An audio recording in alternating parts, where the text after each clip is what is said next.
A pretext is a purpose or a motive alleged or an appearance assumed in order to cloak the real intention or state of affairs. Initial access. OMI is trying to get into your network. Listen, this is your manager, and I'm trying to send off an email. I got this document. Need you to confirm a few details. So go ahead and log in and tell me what you think. I need this now, so to make this convenient, here is the link. I'm a threat actor, fishing mark for email. It's urgent to distract you with it. So how fast you clicked it when you submitted the form with your password in it. You probably couldn't tell there was an actual difference in the URL. The domains look alike though. And to you it looks fine though, but mine had typos and make it look like yours. See, I was in the mood today to make your account a communal space. But then you activated your trap card, and I saw you had 2FA. But I just shrugged, I'ma shake it off. Got on kid gloves, I'ma take them off. Got your phone number, I'ma make a call. I'ma break this wall, it just makes me lol. I'm moving quick, I'm on a mission. Yeah, I heard your network is lit. I'm trying to get in. Yeah, I'm trying to get me a hit. When I go fishing. Yeah, you probably think it's legit. I got you clicking. Yeah. Hello. Hi. I'm calling you from the IT department. We have been under attack by some hackers, and we think that your account might be a target. Oh no, how do I fix this? No need to worry, I wrote up a ticket. You'll get a notification from your authenticator app, so please pass me them digits. 1 sec. Okay. Yeah. The code is 112345. Thank you. You fell for the lie, so I hung up the phone without saying goodbye. Cutting it short like a crew cut. Probably think it won't happen to you, but it happened to Uber. They say you win some, you lose some. Boys got a smooth touch hacking you too, bruh. You know how I be creeping and I'm logging in your VP, and it probably looks anomalous. The logs if you be keeping them, and probably unaware about the shares that have been peeping. And the reason I'll be seeking them, I'm looking for an easy win. You probably thought it was a magic trick, and you're mad you clicked. I'ma stack my chips and bet that a DA password is sitting in an admin script. I'm moving quick, I'm on a mission. Yeah, I heard your network is lit. I'm trying to get in. Yeah, I'm trying to get me a hit. When I go fishing. Yeah, you probably think it's legit. I got you clicking. I'm moving quick, I'm on a mission.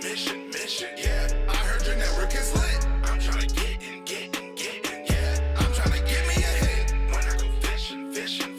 Yeah, you probably think it's legit. I got you clicking.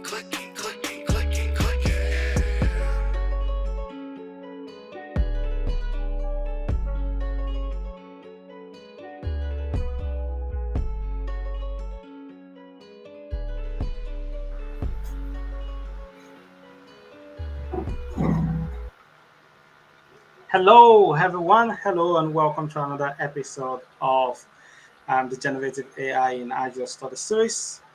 So, before we get into the introduction, so the music that was just playing is Clicking by OMI. So, it's a very interesting music. I absolutely love the music. So, if you're interested in checking it out, you can go to his SoundCloud and support his the work that he's doing on SoundCloud. So, anyways. My name is David, and I have with me my co-host, who is... My name is Kendi Kilanko. Nice. Today we're going to continue with the session that we've started a few weeks ago, talking about generative AI in Azure. So as always, if you have any questions as we go through the session, feel free to put your questions in the chat window, and we'll try to address them.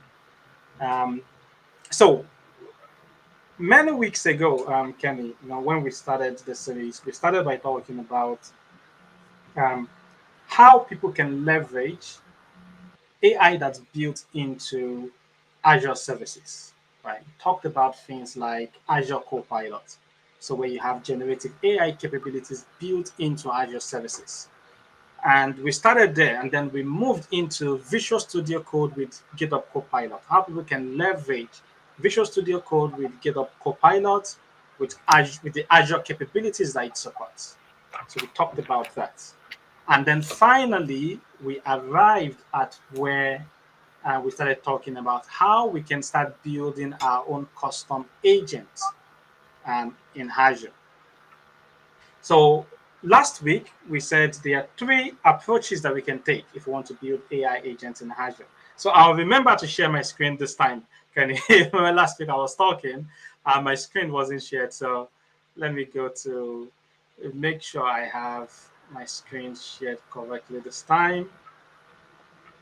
Okay, so nice. So I'm sharing my screen now, and let me just make sure that I've got like the right presentation. Let's go to that. Okay, got it. So got the right presentation. So we said that when it comes to building our own AI agent on the Azure platform, or just using Azure in general, we have different options. Said option number one is to use IaaS. Option number two is to use PaaS. Option number three is to use SaaS. So, Kenny, this is where I'll go back to my favorite, one of my favorite activity, which is having a conversation with you, Kenny. So,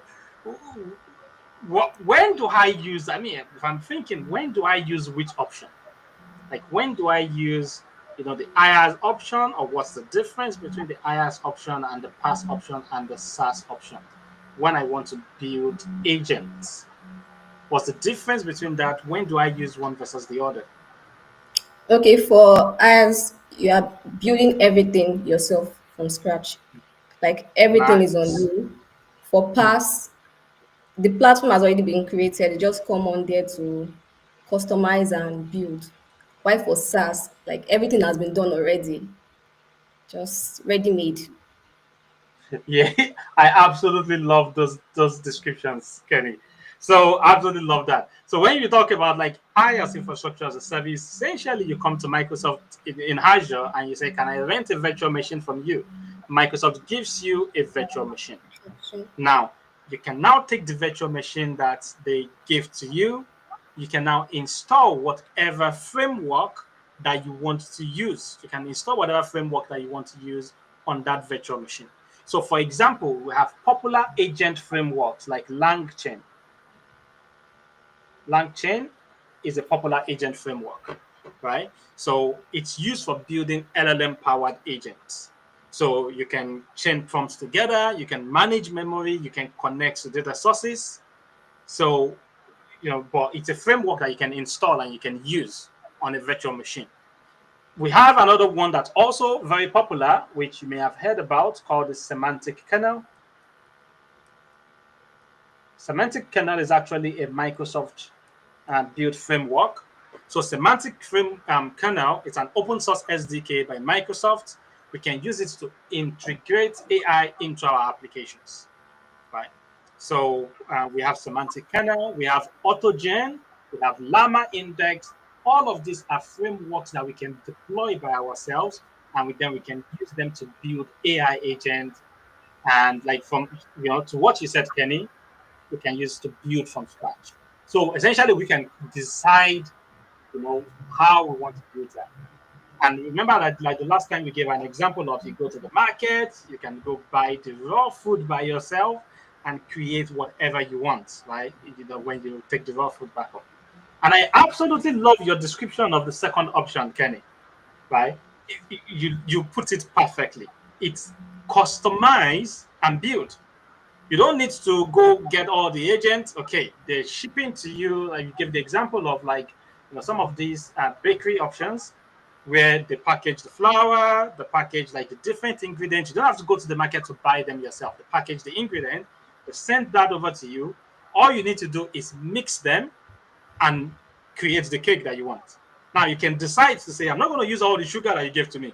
I'm just going to use a little bit of the sugar here. I'm not going to use all the butter that you gave to me. I'm only going to use a little bit here. But you're not going to the market to buy everything by yourself.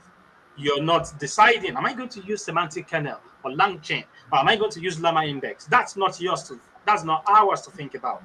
We just go, I want to use this. I want to build an agent. And then the final option is like you go into a restaurant, right? The service is there. And I'll show you a very interesting one. I know, Kenny, you'll be leading us in the session the next time that we have this series. So after your series, I'll be showing a very, very interesting like SaaS option called N8N. It's really, really popular. And I'll be showing how we can use N8N to build and integrate with Azure. It's amazing. It's really, really amazing. And one thing I love about it also, it's very simple, right? So we'll talk about those later. So those are the three options. And then we talked about models. Sorry, agents. We talked about agent. We said an agent is an AI assistant that can take actions on our behalf. We said an agent has three components to it. So Kenny, back to my favorite activity. If you ask me questions, the questions will be low, smaller from my end. But I like having a conversation with you. So, um, what are the three components that an agent has? There are three key components. A model, A model, awesome. We need a model.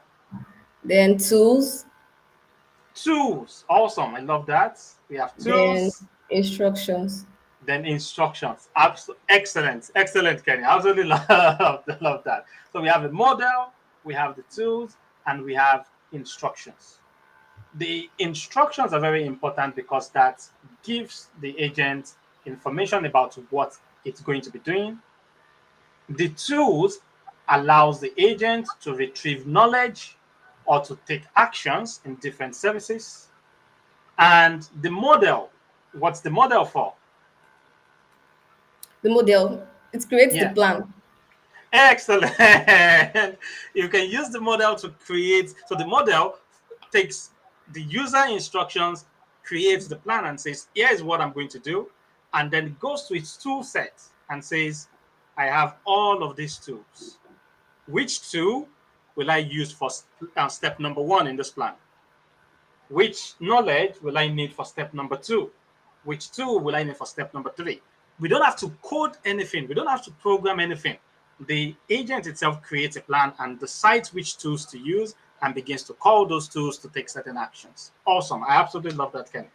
So that's what we talked about last week. And we showed an example of an agent. So I created an agent in Azure with these three components. So first of all, I added a model to my agent in Azure. So I'll just show people, in case people were not here last week, what that looks like. So if I go over to my Azure account, here is the agent that we created last week.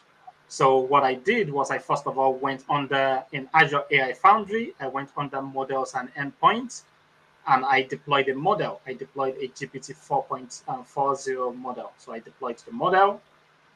And then when I went to create my agent, I specified that this agent will use this model. So here under deployment, I said this agent is going to use this model.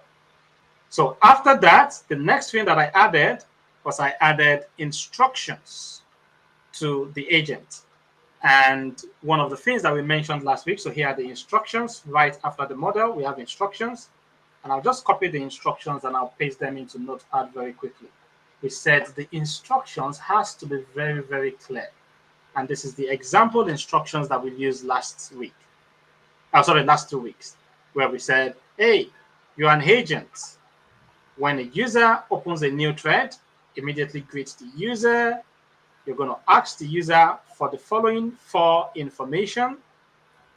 And when you ask the user for the following four information, then what you're going to do is you're going to validate the information that you collected. And after that, you're going to use that information to create a work item in Azure DevOps. And I also gave it certain information. I said, if you're using the tool to create the work items in Azure DevOps, these values are needed. So which are the values that you ask the user to provide. And I also gave it some guidance around the tone. So I just copied these instructions and I gave the instructions to the agent. And then the final thing that I did was I gave it a tool to use. Now, the tool that I gave it to use it's using a logic app tool. And what I have is I have a logic app here. This is my logic app. My logic app is a very simple one. It accepts HTTP requests. It makes an API call to Azure DevOps to create a work item. And then based on the result of that action, it's going to send a response. So it's a very, very simple logic app, but that was the tool that I gave to the agent. So if I go back to the agent, I gave the agent a 2 if I scroll down. So under actions, I gave it a 2. I went and clicked add, and I added a logic app action and said to the agent, you're going to use this logic app. You have access to use this logic app action. What other actions can we use? We'll talk about this one today, Open API. We can also use Open API. We also have code interpreter. We can also use Azure Functions, but we can't use Azure Functions in the UI. We have to use that in code, and we'll talk about that later. We can also use MCP. So MCP is gaining in popularity these days. We can use MCP. Say, David, but I can't see MCP on the screen. That's because MCP, it's not yet generally available, but it's available in preview. So it was announced at Microsoft Build, at the Microsoft Build conference. So we can also use MCP to connect to external tools. So in this case, I gave my agent a logic app tool. So now we have the flow. Whenever a user goes in and puts a message, the agent is going to, call the LLM. Is going to say provide this information. User provides the information, and then the agent is going to look at this tool set and say, well, I've got access to this tool, and then use that tool to go perform the action in Azure DevOps. So let's see very quickly what that looks like. So if I cancel this, if I go back to my agent and I go try it out in the playground, this is very useful tool by Microsoft. I can try out an agent in the playground. So now I'm here. I can go, hello, how are you doing? So let's see. It says, hi, I'm doing great. I'm the AI agent that helps you create Azure DevOps work items. How can I assist you today? The reason why it's doing that is because in the instruction, I told it to do exactly that. I said, when the user creates a new thread, immediately greet the user and say, I'm the AI agent that helps you create Azure. So whatever we put in the instruction, the agent creates a plan based off of that. So it says, okay, how can I assist you today?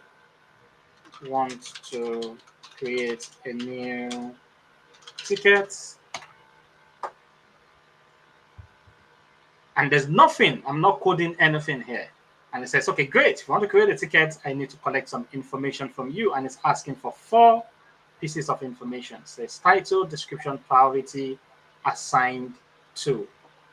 So if I go back to the instructions, that's part of the instruction. I said, ask for the following fields from the user. And that's what it's asking about now. So I can put in the information. So I can say title, deploy, and let's see, deploy the latest Llama model in Azure AI Foundry. Description. Actually, if I just do them one by one, it should ask me and say, thanks for providing the first one, provide the description. We need to update the Llama model used by the other chatbots. So, and then it says, okay, what's the priority? I can say priority is 2. Let's set it to high. And then it says, what do you want to assign the tickets to? It says the user has to have an email address of cariscloud.com. And here is the current work items that exist. If I refresh it, it only has 1. But what I'll do is I'll just say, assign this one to David at cariscloud.com. Enter. And what is it going to do? It says, thank you. I've got all the latest information. And then after that, here is what happens. The agent begins to look in its tool set to say, which tool am I going to use? Now, I only have 1 tool here, but it's possible for me to have multiple tools. I could have multiple tools instead of just having 1. So let me ask you a question, like Kenny. So let's say you go into like a warehouse. So when you go get into the warehouse, Kenny, um, you're like, oh, okay, I need to unscrew like let's say a screw. There's a screw there. I need to unscrew it. Or maybe let's use like maybe like a hammer as an example. Like, okay, maybe you need to nail certain things. And in the warehouse, you have a lot of boxes in the warehouse. And the boxes have labels on them. There is one label that says hammer. There is one label that says screwdriver. There's one label that says a chainsaw. If you want to attach a nail to, let's say, some maybe like the wall, which tool are you going to use? The hammer. The hammer. How did you determine that? Based on the label, right? Based Yes. on the label on the box. That's exactly what the AI agent does. The AI agent actually is not intelligent to know whether it's actually a hammer that's in that box. That box could actually contain something else. But the agent just looks and says, which one has the best label for me to use? That is the reason, Kenny, why when we're adding tools to our AI agent, the description that we give to the tools is very important. It's super important because this description, that is what the model we use to determine which tool am I going to use. So if you put in the wrong information in the description, it may select the wrong tool, and that may lead to the wrong result. So just wanted to mention that to say, we're dealing with natural human language. And when we're dealing with natural human language, we should also take that into consideration because the agent relies on whatever description that we give to it. So anyways, that is exactly what the agent has done here. The agent looked in his toolbox and found a tool that says I can create Azure DevOps work items. It goes, this label seems to match what you want to do.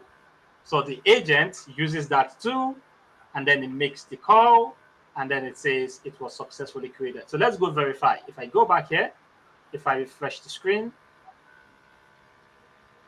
and there you go, you can see that it created the work item, it assigned it to David, and essentially this is our agent functioning. So that is an example of an agent using Logic App. So what I'll quickly show today is another approach that we can take. Because instead of using Logic App, which is another service in Azure, I could just decide to just make an API call directly to Azure DevOps. So that's taking away a middleman essentially. So Azure AI Foundry, my agent can directly make API calls to external services. So that's what I'll show you an example of today, or that's what we'll see today. So let's go have a look at how to do that. So instead of using Logic App, I'm going to go add a new agent. So let's go back to under agents. And under agent, I'm going to go to create a new agent. So let's go to create a new agent. So new agent here. And I'll call my agent name. I'll call it Azure DevOps, which is ADO, ticket creator. But this time around, it's not going to be using Logic App as a tool. It's going to be using API, direct API call as a tool. So we need to give it the three components, which is we need to give it a model. So I give it a model. It has the model there. The next thing that we need to do is we need to give it like instructions that it's going to use. So here is the instruction that I'm going to use for this. So let me copy a sample of the instruction. Let's remove this one and let's paste it. So it is similar to the one that I use for Logic App, but there's a little bit of a difference. So the difference in this one is the instruction that I gave here in terms of how it's going to create the work item. I'm giving it instruction specific to the API that is going to be calling. So I'm like, you're going to collect 4 values: system.title, system.description, VSTS common priority, system.tags. And then when you collect those information, you're going to call an API called create bug work item. So what I'm trying to do is I'm trying to give it information on how to use this API. So there is this API. So let's go to here. So work item. Let's go to, actually, I'll bring that up on my screen here very quickly. So create bug work item. Let's go here very quickly. Let's go here. So anyways, I'll talk about like what I'm doing here, but essentially I'm trying to show it how to use this API. And I'm giving it information in terms of what it's going to be doing. So that's what I'm doing here in the instruction. It said you're going to construct a JSON payload. The JSON payload will look like this. So it says it's going to have up, add, and path. So those 3 are required. Again, what am I doing there? All I'm doing is, if you go to this API that is going to be using, it needs to provide certain values when using this API. And in this case, it needs to provide the value for the operation that it's going to do. In this case, if it's going to create a work item, the operation is add. It's going to specify the path that is going to add the work item to, in which case that's the path it's going to add for the title. And then it's also going to specify the value. So these 3 are required. And that is what I'm doing here is I'm telling it, I'm saying you need those 3. And you need to take the information that you collected from the user and you have to fill those information in here. So again, instead of writing code, I'm just describing to it in natural language what to do. So I said, when you're done, you make an API call and then you let me know the reply that you get. So that's what I'm doing with the instruction. So one of the differences, Kenny, in terms of using the API or using Logic Hub, one of the key differences is that using the API requires us to have more detailed information. So we have to have more detailed information about how the API works. So essentially what I would say is this, Kenny. Using the API is for like more advanced users. So more advanced users, because you have to have an understanding of the API on the other hand and how it works. The other option of using Logic Apps, that is much more simpler to use versus using the API. So anyways, let's copy these instructions and let's paste these instructions in. So let's copy that. Let's go to copy and let's go back here and let's go back to my agents that I'm building and I'm going to paste the instructions there. So once I've pasted the instruction, I'm going to go give it the tools. So I'm going to give it a tool. So I'm going to go add a tool. This time around, I'm going to select an API tool. Oh, sorry. I think Kenny's connection dropped. So let's re-add Kenny. Yeah, sorry. So this time around, I'm going to use like the API tool instead of the Logic App tool. So let me go ahead and add the API tool. So adding the API tool, it's asking me for the name. So let's go ahead and fill in this information. So let's fill in this information. So it says, what's the name of the action?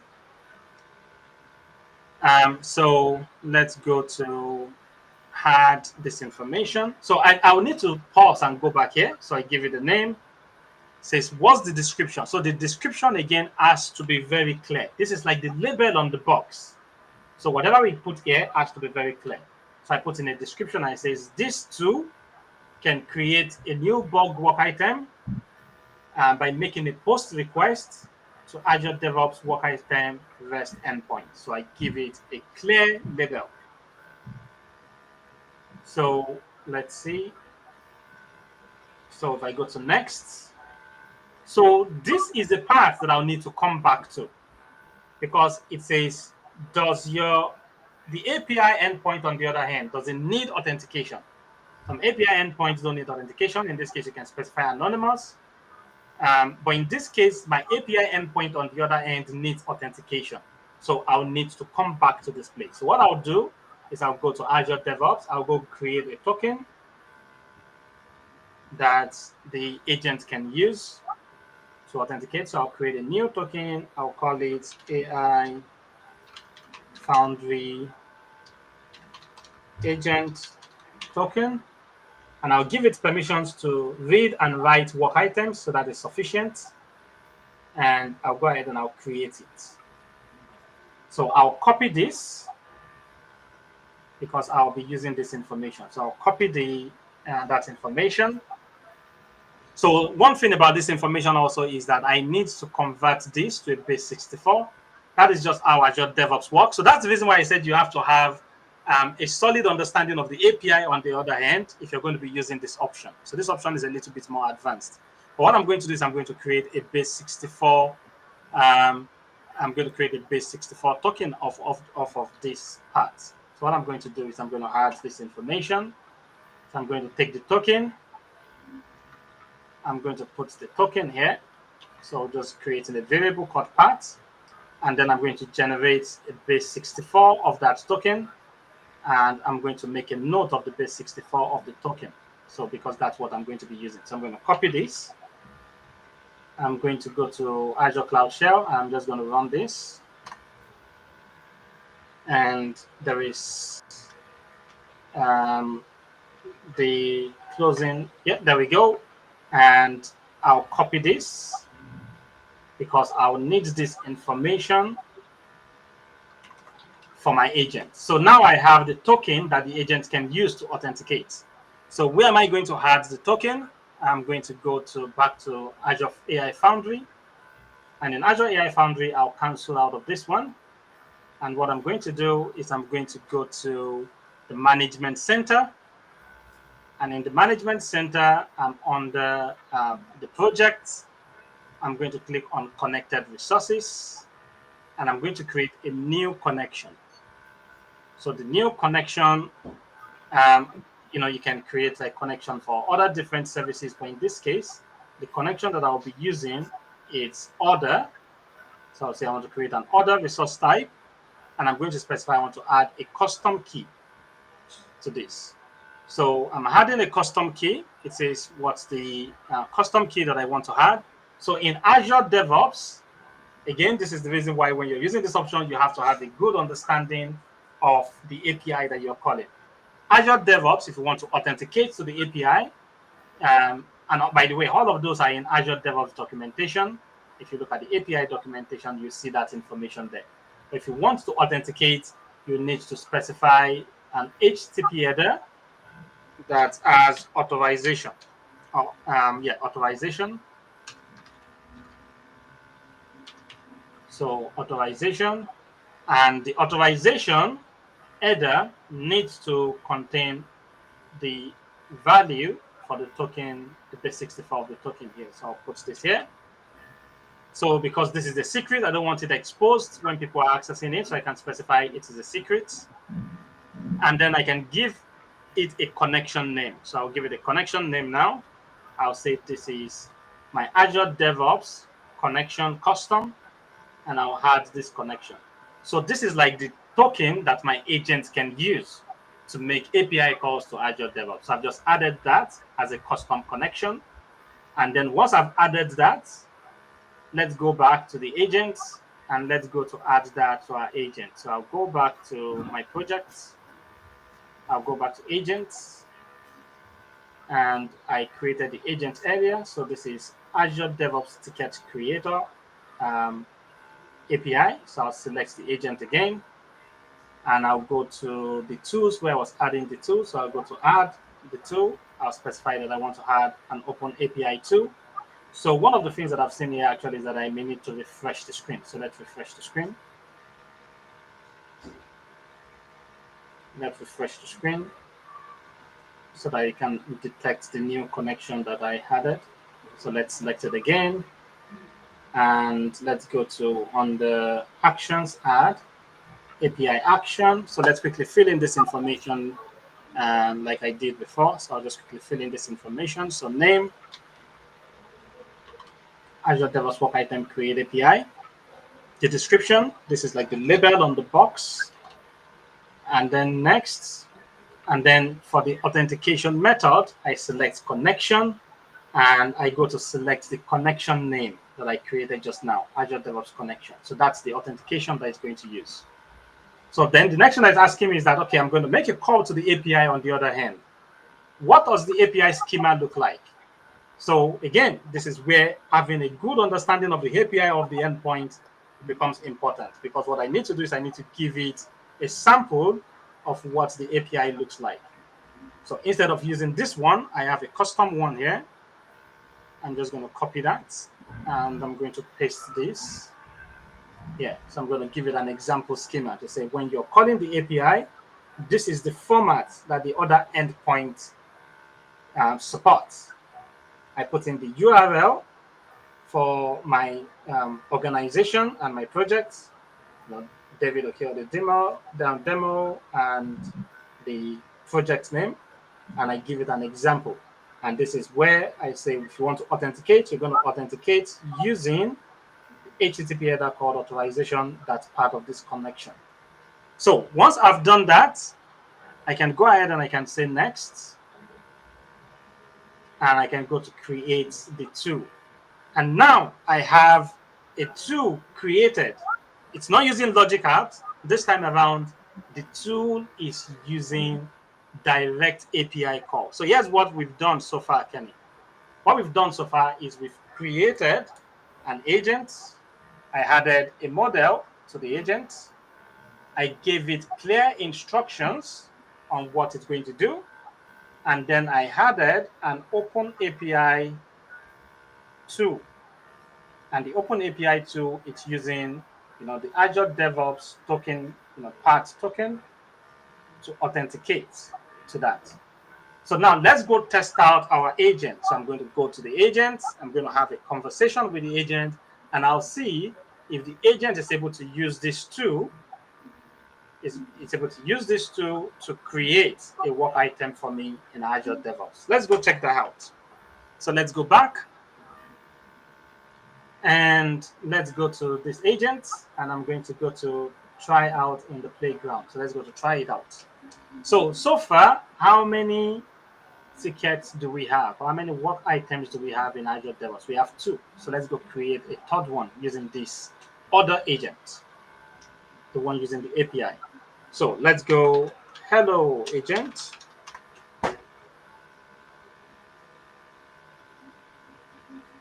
So it says, hello, I'm your Azure DevOps assistant. Here to help you create work items. Let me know the details. I'll take care of it. Shall we begin? Yes, please.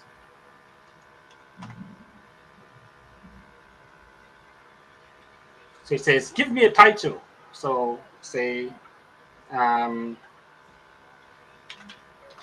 modify the chatbot. Oh, my keyboard is not. Let's do that again. Modify the chatbot agent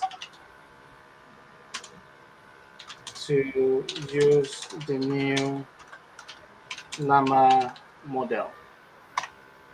So I give it that title. It says, okay, give me a description. Once the Llama model is updated, modify the chatbot to use it. So give it a description. It says, give me the priority. Give me some examples. I say I want priority 2 for this. And it says, okay, what about the tags? Now you see that the question that it's asking me is a little bit different. In this case, it's asking for the tags. And the reason why it's asking for the tags is because, again, according to the instruction that I gave it, like when you're calling this API accepts tags. So, and the tags is what is going to define other things. It's like, give me the tags for that. So I'm calling tags. So I'm going to say prod. So, and I'll press enter, and let's see if it's able to do that.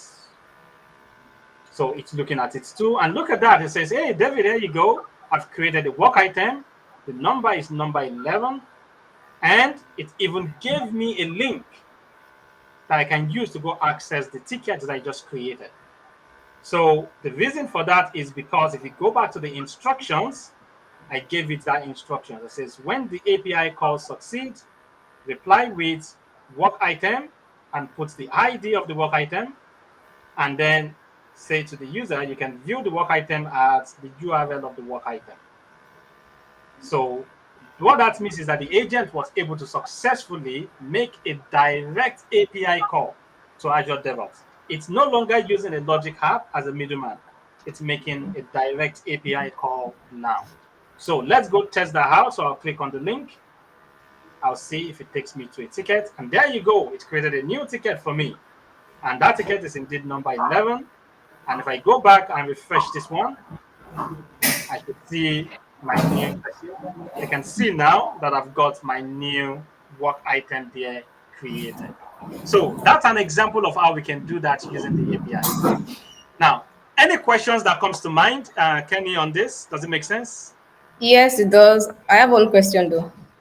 Yeah. Oh, yeah. Yes, please go ahead, Kenny. Please. Like, what are the best practices we can follow when designing an agent? Good question. There are many, depending on the scenario, right? However, one of the key best practices is you have an agent for a task. It's not like a microservice, right? So if you're building like like an application, you can do a monolithic approach, you can do a microservice approach. One of the best practices is don't try to do too many things with an agent, right? Because then it becomes difficult to troubleshoot. If you need to do many things, so for example, which I will show you because your session is the next one. So after your session, I will show that is let's say you're going to have multiple agents. You're going to have agent one that's going to be able to get information about maybe users' bank account information. Agent number two can maybe transfer money, is the job of that agent. Agent number three can, let's see, what else do people do with their bank account? Get information, transfer money, maybe send a request, send money request, or something like that. So what you do is you create this as separate agents. And then you may now have a like an orchestrator agent in front of them, which would be like this is banking agent. And you now had this as sub-agents under this banking agent. So the way that you do something like this, Kenny, is that if you go back to where I was designing the agent, let's select an agent. If you go back to like where I was designing the agent, you see that I can, apart from adding knowledge and adding tools, I can also add other agents under this agent. So that way, what I'll do is I'll create each individual agent, and then to the main agent, I'll add three separate agents to it. I will now give it an instruction that says if a user wants to get information about their stuff, you use agent one. If a user needs to transfer some money, you use agent two. If a user needs to do that, you use agent three. Now, all these agents could be using different tools to do what they're doing, but this one orchestrates among them, but each individual agent does just one thing. So that's one key best practice to follow is that try to keep your agent simple and straightforward. And then if you need to do something that's more complicated, have sort of like a super agent that orchestrates smaller agents, if that makes sense. Nice. Okay. So thanks very much, everyone, for joining us today. So that'll be the end of our session and presentation today. So Kenny, do you want to tell the people a little bit of what you're thinking about in terms of like your presentation for the next session? We're talking Um, about some very interesting things, data analysis and agents. Feel free, please. yes, it will be something around how we can leverage generative AI for as data analysts because I'm a data analyst. So how data analysts can leverage generative AI. That sounds super interesting to me, and I can't wait for it. I'm really looking forward to it. So, ladies and gentlemen, make sure you join us the next time, next 2 weeks, for how data analysts can leverage generative AI. So, if you have any more interest in data analysis, how can you begin to leverage some of these tools? Thanks very much for joining us today. See you next time. Have a lovely rest of the morning, afternoon, evening, wherever you're joining us from. Bye for now.